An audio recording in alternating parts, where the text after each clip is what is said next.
92 పద్యాలు.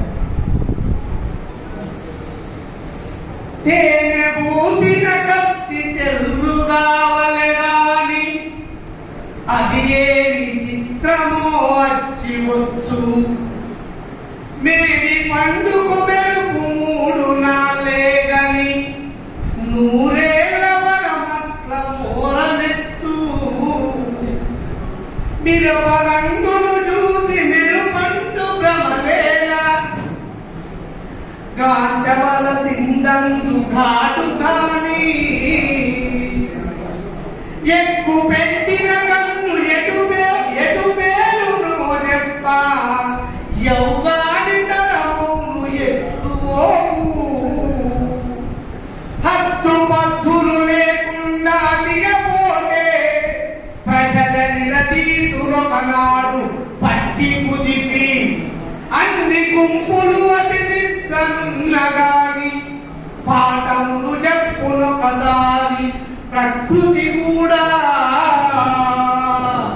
మాయ మాటల హావీల మర్మమెరిగి గుర్తు లేకుండా తెట్ల గుర్తుతావు.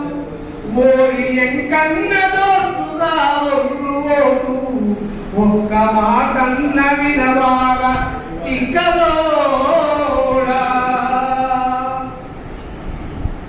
అంతంటూ ఇంతంటూ అందరూ మీరంటూ అంతంటూ ఇంతంటూ అందరూ మీరంటూ ఆగమాగము చేస్తారు అసలు వేళ. అది నాయకత్వముతో అతి జాగరు కథను వాళ్ళ పనులే చేతులు వాళ్ళకముగా. సామాన్య జనులకై తామున్నమంటారు ప్లానేది ఉండదు ప్రజల కొరకు.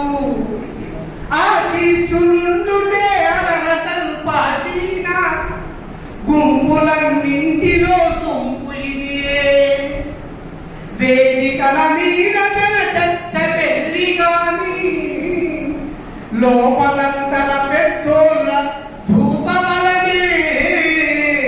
జనులు ఈ రాజకీయాల వినరు కనరు ఓట్లు గుద్దేసుకొని చాలు నొక్కడొకడు. మాయ మాటల హామీల మర్మమెరిగి గుర్తు లేకుండా ఓట్లేల గుద్దుతవులా. ఓరి ఎంకన్న దోస్తుగా ఒర్రువోగా ఒక్క మాటన్న వినవా.